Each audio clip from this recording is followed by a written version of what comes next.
listening to Not So Live from Asteroid G, in from the multiverse to start its own Doomsday. I'm your host, Mike Finkelstein. And I'm your confused friend, Mike DeGoul, playing a different character in the same movie franchise. How are you? I'm good. Marvel has just released their listing of cast for the upcoming Avengers Doomsday, and it's overstuffed and very confusing, and honestly, I think points the wrong direction for where Marvel's going, but that's no surprise, because they've been on the wrong path now for about, 4 or 5 years at this point? 4 or 5 years, it feels like. Ever since Endgame wrapped up and then COVID hit, they just haven't had a fucking clue what to do, and this shows it right here. I mean, I don't think you and I specifically discussed the fact that Robert Downey Jr. is coming back as Doomsday, which is confusing enough. Sure is. Yeah, especially because they're also introducing the Fantastic Four soon, and they're trying... Obviously, Doctor Doom is the Fantastic Four's big villain, and to have Robert Downey Jr. playing Doctor Doom, not Iron Man specifically, but Doctor Doom, presumably a Tony Stark version of Doctor Doom somehow or another, because you got the actor in...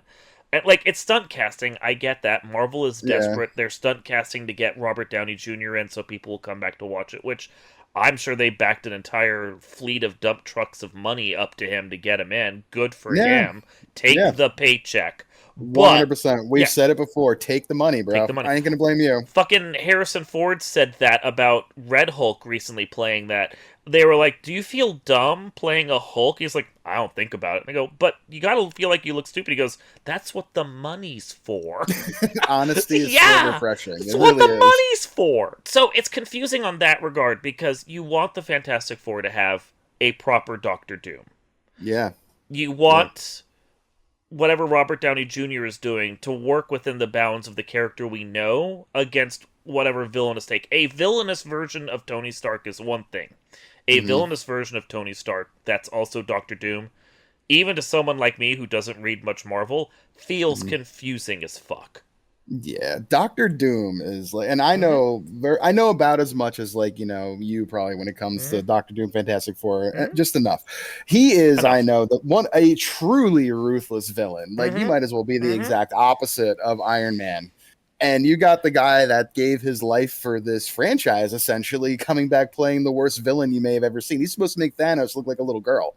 But so it's not even a proper version. Let's say that they decided to do a multiverse sequel to Fantastic Four, where Robert Downey Jr.'s Doctor Doom, which I still doesn't make sense because I thought Doom was actually his real last name, but whatever. It was Victor Von Doom. Is his name.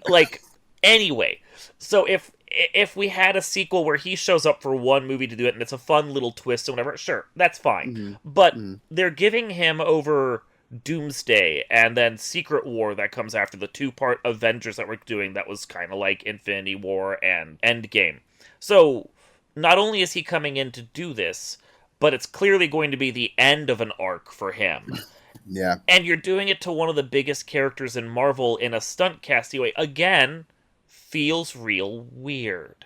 It's we've said they've felt like they've been cash grabbing at times anyway, and it just feels like you already said it. Let's get Downey back in here and get the butts back in the seats, because I don't think that I don't know. We'll see if this is a miscalculation or not. We'll see how it's marketed. We'll see when we start getting some more trailers and everything. But I don't know how many true Marvel fans that have loved this franchise since the last 20 years of it that we've gotten are gonna be happy with seeing Robert Downey Jr. playing a ruthless villain that's gonna kill a lot of people. It's gonna be, to your point, confusing to look at, and it's just not gonna make much sense. So I'm curious how they're gonna do it. It's the problem of the fact that they were supposed to be doing Kang. Yeah. So whatever they had planned for Kang, they had to throw away, and they had to, which I think is stupid. They had to desperately go for some other direction that people would want and appreciate, and ignore the fact that suddenly Kang is never showing up again, and we're never going to talk about it. I think the fact that Jonathan Majors got convicted for a crime and couldn't show up in the series anymore is fine. I don't think, because they've recast other people before, fucking War Machine and Iron Man 2... Literally. You've done this. Yeah, you didn't need to throw away the big villain of your 3-part arc. Now, sure, people weren't responding well to Kang, but that's not the fault of Kang. That's the Yeah. fault of your writing. You had 2 more fucking phases to figure your shit out. You Hmm. could have figured your shit out. And instead they're Hmm. like, oh my god, sky is falling. Let's use this as an excuse to bring in Doctor Doom. And Yeah. no. It's like, you're shooting your home run, like it's the bottom of the ninth, 2 outs, and you guys are barely in the 6th inning here. Like, Yeah. you're Marvel. You for as much as we rip on you on this podcast from time to time, we've sung your praises plenty of times too. You got a little bit of cred, and even with some of us that are sick of your crap, like we're still going to go see the movie because it's Marvel. Yeah. Like, you're throwing away an entire plot line for like A just stunt. to go in a direction that, like, Yeah. I don't understand what you're doing. No, it's a stunt and it ruins a bunch of stuff. And now you can't ever go back and do Kang again because you're purposely No. telling people forget Kang. Now, I Yeah. don't read enough Marvel to know how important Kang is to any fucking thing, but you could have built him up. They needed to write better from the start, and they haven't. And at any point, they could have just said, okay, Phase 4 didn't work. We'll set this aside, but we'll keep the villain, and let's rewrite the villain and make him more interesting. But then Ant-Man bombed. And they're like, oh god, maybe it's Kang. When it's not Kang, it's the fact that you can't write yourself out of a paper bag. Hmm. But there are times where they actually can write, because we loved Deadpool and Wolverine. I'm Yeah. a huge fan of Daredevil Born Again, which isn't based on the Born Again comic series, but is actually really fucking good anyway. Hmm. When they focus and do good work, Marvel can still pull stuff up. I'm not even a Fantastic Four fan, and I have hope about how the movie's going to be. I Hmm. think it's kind of tragic that we've had 3 attempts now at Doctor Doom, and we're still not getting a real version of him. Yeah. Well, we still haven't got it right, We but we're know, we're gonna purposefully try not. this time with one we feel like we can't Yeah, miss with, which, oh boy. purposefully we're not doing it right this time. Oh my Yeah. god. So, but like looking at the cast list, so we can bring this back around. Past Robert Sure. Downey Jr. Speaking of stunt casting, we also have Patrick Stewart and Ian McKellen from the X-Men series. Can we please be done with the X-Men series? I thought that was the point of Deadpool and Wolverine. I don't know. Like, these legacy actors, I love that we still get to see them. I do. Yeah. But, like, you're why? No, Like, we don't. weren't they both killed 3 times already? Like, why? Yes! Yes! And that's part of the problem is, I mean, they're not getting any younger, for example. Yes. But, like, Patrick Stewart originally retired his character. Again, I'm sure they dumped a buttload of money on him. But he retired Right. his character in Logan because he felt like that was the perfect ending for the character. And it sure shit was. It sure as shit was. And now this is the second time he's bringing him back for at least a cameo. But Yeah. this also implies that we're not getting X-Men at all until at least Phase 7, assuming they even manage to have enough momentum to make a Phase 7. Because with the endless piles of money Disney has, like, it's they're, not that they're endless gonna keep anymore. pumping them out. I mean, No, but hopefully not. Hopefully you're right. Hopefully But you're right. we need new X-Men. And I do Yeah. love these actors, but the whole point I felt of Deadpool and Wolverine was they exist on their own world. We don't really need to see them again unless we have Deadpool come in again. And we're purposely siloing them away so we can make new versions. And then we're not making new fucking versions. Yeah, it's just so confusing It is. and frustrating. It is. I mean, I feel like we are a couple of bad movie trailers away from getting them to do the same thing with Ryan Reynolds and Hugh Jackman. Let's just throw millions of dollars at these guys, get them to come save our movie too. Yep. Like, the cast is bloated, and It is. It's happened. For as great as Infinity War and Endgame were, and what they gave us, and what the expectation came to be in superhero movies and Marvel movies alone, it has ruined just the basic Marvel movies expectation of what to expect. And this is going to be like a huge thing. Doomsday is like that next huge arc. It's that Thanos level villain, that Giga Chad that you got to fight at the end. We haven't seen him yet, so I mean, I just don't get it. I just don't get it. I don't. I like if you were gonna get rid of Kang and just not do it. I think at that point, instead of trying to continue your 3-phase arc, you just toss the movies out, let them end, and like, okay, Multiverse Saga is done. We're moving on to the Doom Saga now for phases 6, 7, and 8. Just do a mulligan and be like, okay, we're fine. We'll wrap up Kang at some point in some what if episode, and then we're done. And it's fine. We're done. Yeah. Not the way they're doing it now, where they're just kind of half-assedly throwing Doctor Doom in, along with Chris Hemsworth's Thor, the Fantastic Four, Anthony Yeah. Mackie's Cap 2 plus the Vulture, not Vulture, Mhm. the Falcon. Yeah, Falcon, yeah. Falcon. Thun- If we get Vulture, now we're talking. Let's bring that villain back. all of the Thunderbolts, the princess from Black Panther, and also Yeah. Winston Duke's character. Umbaku, I think his name is. It doesn't have his M'Baku? name listed. He's a fantastic actor. We're just He trying is. to get you He to know is. who he is. Yeah, yeah. Fantastic. Yeah. He was great in the movie with Mark Wahlberg. Ant-Man, although they only confirm Ant-Man, not the Wasp. Not the Wasp, Shang-Chi, again, not his side character played by Awkwafina, just Shang-Chi. Loki apparently is coming back, which is interesting. Very. Because they gave him a point where he basically can't come back. And then a bunch of other side characters, Namor, and yeah, like a bunch of people. The only one that we know that isn't coming back is that Chris Evans and Haley Atwell are not cast, so they're not coming back. So, but like that already right there is a massive amount of people, most of whom we haven't seen in at least a phase, if not longer. If not more, yeah. And like you could take any four of those people and have a Marvel movie, and you have 16 to 18 right there, and they're not even done. This is going to be what are we going to get? A 4-hour movie here that's going to feel 4 hours? I don't know. It's a lot of screen time for a lot of actors, and they balance it very well in Endgame and Infinity War. Like you got plot points in those movies with plot side characters and side plots that wrapped up in a nice little bow. Yeah. That doesn't happen often, and you're trying to catch that again, I think, with an even bigger aspiration. So good luck. And do we need Alan Cumming as Nightcrawler, Rebecca Romijn as Mystique, and James Marsden as Cyclops coming back again? We're getting that in this movie for some fucking reason. Yeah. I mean, it's scratching that nostalgia itch and trying to get people to come back, to your point, that maybe haven't given a shit in 10 to 15. Oh, I remember when I loved her in that movie. Let me go see this again. Like, it's almost what it feels like. And it's sad. It's sad. Your Avengers film should be focused on the Avengers, not a reunion for X-Men characters we haven't seen since Days of Future Past. Like, I like these characters. They would be better off showing up in a Deadpool movie where they actually make sense, because fourth wall breaking and silliness are fine. You should have your core team, which we've mentioned before.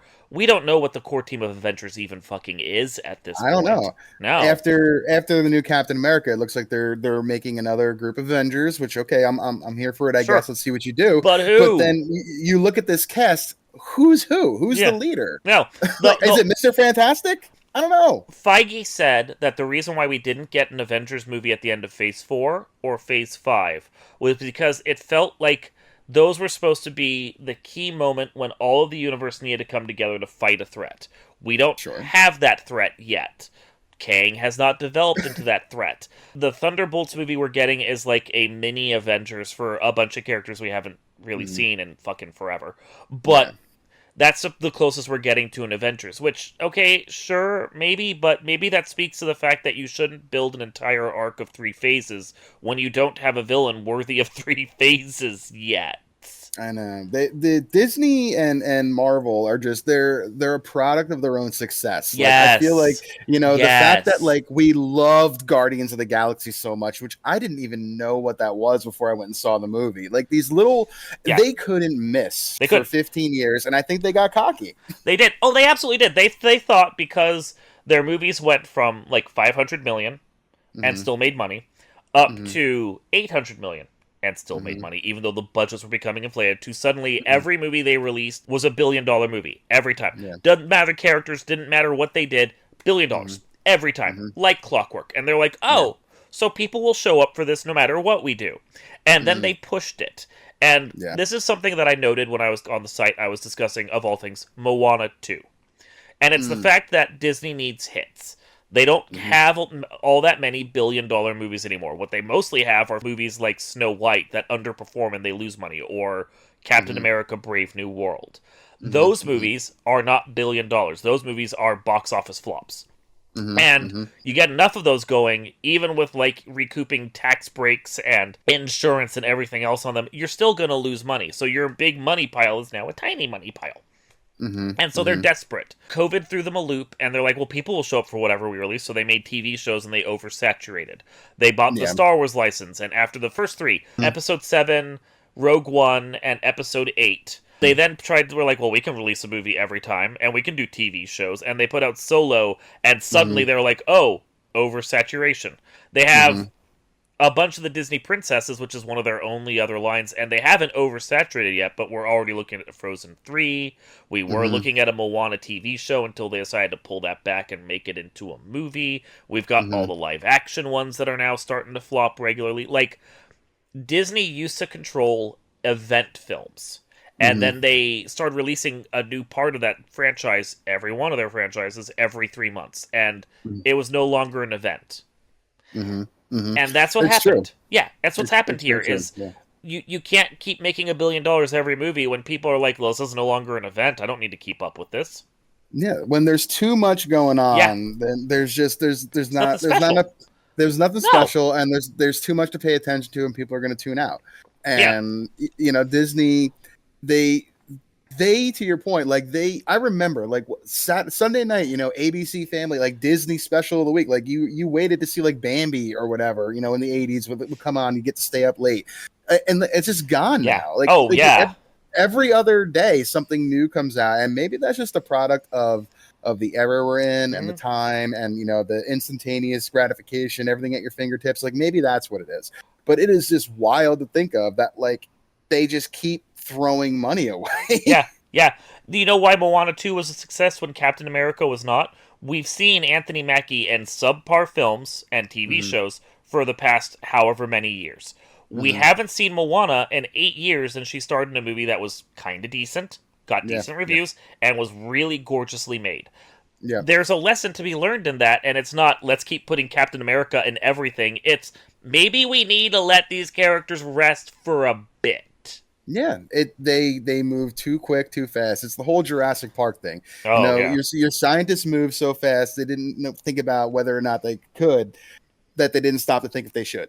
Like, it's exactly what it feels like here. Like, how much can we put out? How much money can we print while the getting's good? And people just stop paying attention. Because, I mean, to your point, $1 billion movies, it sounds impressive, but movies also cost twice as much now to go see. So you got that going for you too, Disney. Think about that. But it's all about Hollywood math. Like, Captain America, Brave New World made almost $500 million, which in an era where budgets were 75 to 100 million, I think that's a great return on investment. Yeah, in an era where that film probably cost at least 250 million, and I've heard reports as high as 350 million after reshoots and advertising, it's a massive bomb. And you have to double or triple your money at that point to get your return on investment. 2.5 times. Essentially 2.5 times to just break even. And they don't have DVD sales anymore. They don't have network TV licensing that pays anywhere near like what it used to. They're desperately trying to add ads to their streaming service and get subscriptions up, but their streaming service is losing money and losing subscribers. Like, they willingly let the Netflix model become the model for Hollywood. They didn't fight it. They just kind of weirdly embraced it, and then COVID forced them to just go whole hog on it. And so, while there's people like me that collect DVDs, the market just cannot support Hollywood the way it used to. The heyday where your film would make twice as much in home video as it used to in the theater is gone. So 100%. And they're still operating like they can spend $300 million on a film and they'll recoup their money eventually. And they can't. Yeah, I mean, think about that. Like, that's an excellent point. Like, how much revenue did just come in after the fact? On being able to license it out to show it on TNT on a Thursday night. Yeah, be able to get the people that see it in the $5 bin at Walmart and buy it. There's so much that doesn't happen anymore because it's just the way things are, and it feels like they've just moved too fast to get ahead and just try to. Just piece it together still, and it just doesn't work. Yeah, Matt Damon said that the kinds of movies he used to make with Ben Affleck back in the 90s and the 2000s basically don't get made anymore because there's no DVD market to support them. Yep. I mean, Rounders is one of my favorite movies of all time. Yes. And it is amazing, and the acting is spot on, and it's a great movie. I never saw it till it was on DVD. It's why it's crazy. First time I watched it was actually on a screener tape for Blockbuster Video. So like every 20 Oh minutes it would go wow. black and white for a scene and have some Yeah, text running yeah. across. Still, I mean that was a fairly muted colored movie anyway. You didn't mind the No, times where it was like black and white for a sequence or something. It there's was sometimes fine. you couldn't even tell. You might as No, well have no, been no, no, shot in no. black and white. And it was still brilliant. I had that VHS tape for 5 years because I got it for free Yeah, when Blockbuster was clearing it out, and I'm like, yes, please. And then I I love bought a that copy movie. because that movie's Mhm. so good. That Rounders It's is one of the. incredible. It's a great poker movie, and it's just a Yep. great drama. Like it's Yeah. so good. And We could talk about that in a podcast for how we love that damn movie. It's so good. but yeah, no, and Edward Norton is so lovable to hate in that movie. Oh my god, he Ugh. plays the best scumbags, doesn't he? Like He he's so does. good He at it. He does. plays the best scumbags. So yeah, no, but to bring it back around, the market is different, but Disney isn't Yeah. really operating like they haven't No. adjusted to the fact that their movies, because it's Marvel, their Yeah. movies can't make $1 billion or $2 billion every time. They're throwing what they can at when they get like something like Deadpool and Wolverine by bringing a bunch of actors in, spending 300 million and getting 1.8 back. They're like, "Oh, Marvel's back. We can keep doing this." You can't. No. You can't. That's an event because we hadn't seen Deadpool in what 7 years, and we hadn't seen most of Mhm. those people. Like Yeah. you're missing the point. And you marketed that brilliantly at the Uh huh. Super Bowl. You know, that first commercial when Ryan Reynolds just sitting on the couch and he's like, so I thought I'd make another Deadpool movie. And then I figured I'd give my buddy Hugh a call and say, hey, you want to play Wolverine again? And he's walking by in like a bathrobe eating cereal. He's like, yeah, sure. Like, I believe like they hang out like that. Yeah, Like, that yeah, was awesome. I wanted to see that movie 18 months before I did because of that little yeah. snippet. But they made an event and they let time for that character to build. We hadn't seen Deadpool Yeah. since Deadpool 2, which was years before. We hadn't Yeah. seen most of the X-Men since that point. Like, I Hmm. don't even feel like because of Deadpool and Wolverine, bringing all these X-Men in feels like an event at this point. It's like, oh, this old hat, we saw that in a Deadpool movie. That just fucking came out. Most of these characters, like, there's a balance between building to a crossover where there's characters we know and care about, where we Hmm. need to see them again because we have a plot line that's going from, which is what the first three phases did brilliantly. And Yeah. there's letting characters rest for a little while so that we're actually excited to see them again. Most of these characters we barely saw after they were first introduced, and we don't care about them. The only Hmm. character I care about is Thor, and I'm not even certain most people care about him at this point because his last movie kind of sucked. I liked Yeah. it, but most people hated it. It's crazy because like I remembered like phases 1 through 3 to your point was like those movie events you're watching the credits roll and you're waiting till that like last Iron Man will return in like what's the next movie like you're so I want to know what it is now we know what shit's gonna be 5 years from now and Yeah, there's no anticipation. there's no anticipation. And that's the thing. We aren't even through with Phase 5 yet. Thunderbolts has not come out. And for Mhm. some fucking reason, they're already telling us the cast of their big crossover movie for the end of Phase 6. Really? Plan ahead, I guess, guys. No! Right? Because this is too rigid. Like, Yeah. a franchise like this needs to be able to move and adapt and let people write stories that can then feed into other stories, and if something cool and creative comes up they can play with it and work around. Like Agent Coulson got a good death in the first Avengers. Yeah. Spoilers for a 20-year-old movie at this point. Sorry. Right. Sorry, folks. Well, okay, no, I'm sorry. 12-year-old. It's not that old, but still, spoilers for a movie you should have fucking seen if you're watching this podcast. At least a dozen times. Yeah, right. But he died, and his death meant something Yeah, you felt that. because we'd seen him slowly build over the course of the previous movies where he did little cameos, and we Yep. got to bond with him and have some Yeah. fun. And then when they said they were bringing him back from the dead and giving him his TV show, at least for a little while, we were excited for the TV show because we spent Yep. time with him. I want to care about Shang-Chi, but he's been gone for so long that I don't remember him. Yeah. And his movie wasn't that impressive, so why should Yeah. I care? Moon Knight coming back for this, who gives a shit? Like, Yeah. yeah, I don't know. There's just a lot of crap in here, and it's just Yeah. a lot of fluff. it's Like I mean, all fluff. you referencing Coulson there is a great point. Like when he dies in that first movie, Yeah. it's shocking. You don't expect it. Like Loki's an actual killer. Like someone died in a superhero movie who was important. Oh my god! Yeah, And then the most recent movie, when Captain America's boy gets shot down, I didn't care. Didn't care, and he didn't die, so who gives a shit? I had no feeling or attachment to this guy. And No. that's not an indictment of the actor. No. You know, the actors bring it in these. Fine, yeah. The actors bring it in these movies. They have fun. They look like they enjoy it. They look like they like working with each other. But the writing sucks. Yeah. No, I agree. I see this list, and I know it's supposed to drum up like people's interest and get them excited for it, but I don't care. It stirs up something in me, and it's not excitement. It stirs up just more disdain for you guys. Read the room. I mean, I know you and I are going to watch it because we're stuck doing this podcast until the day we die. But, like, for your average person, they're building this up like it's going to be another $2.8 billion film. And I got to be honest with you, I'm surprised if it's going to make its money back right now. This is stupid. It's why it's going to make some money. It's going to make it has to make its money back. But you might not be wrong. This is not going to be a 3-4 times unless you have some kind of craziness to build us up to this point that gets us ready that I haven't felt in 6-8 years. And that's the thing. Is like I watch some Marvel stuff for every once in a while because it's there. I'm committed to just continuing it because the website demands that I do so. But if I didn't write for this website, if we didn't run this podcast, if there wasn't a need to do it, I would have checked out somewhere in the middle of Phase 4 and been like, you know what?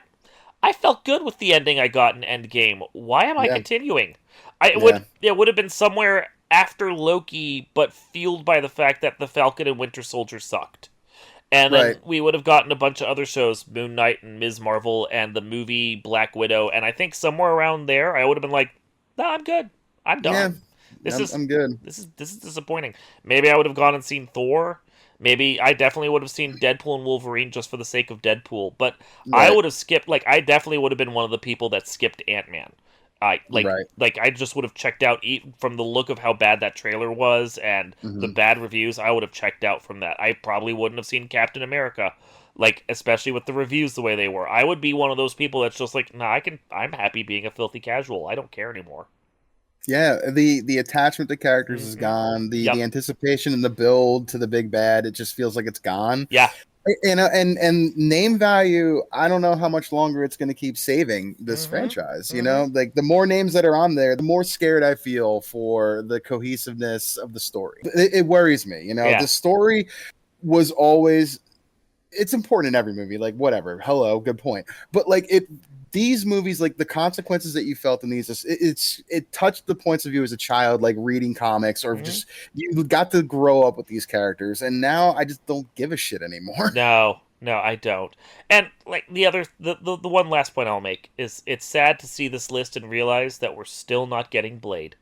Yeah. Oh, right. At least we got a little bit of that in from Deadpool. Yeah. In the correct way. Like it was a nice little send off for the character, and maybe one day. But Marvel's Blade that they've been saying they're going to make for 5 years, still not on the list. They still don't know what the fuck they're doing. It's so sad. I'm so sad. Yeah. Yep. Yeah. Say la vie. Yep, say la vie. This has been Not So Live from Asteroid G, stuck being a daywalker with nothing to do. I'm your host, Mike Finkelstein. Your buddy Mike the Ghoul. Just sad we had to talk about this one, guys. We will see you all next time. Yeah, you can tell that Disney is kind of disappointed with some of their stuff. They're not bothering to bring back any of the Ms. Marvel characters. It's so weird. I don't get it. I just don't. I'm looking at this and I don't even know who half these fucking people are. Yeah, no, that's the third. Okay. Who's Ben Grimm? He's Mr. Raw. Yeah, he's a thing. Yeah, he's a thing. He's a thing. Damn it. Yeah. He's not the thing. Because that would be an interesting crossover. Like Sue Storm, Mr. Fantastic, Johnny Storm, and the Thing from the Antarctic. That's the movie I want to watch. that I would go watch. That's something else, right? That damn Fantastic Four. Has CGI regressed in the last 20 years? Because I will swear that Michael Chiklis thing looked better. Looked better than this one. Yeah. No, I know. I don't know.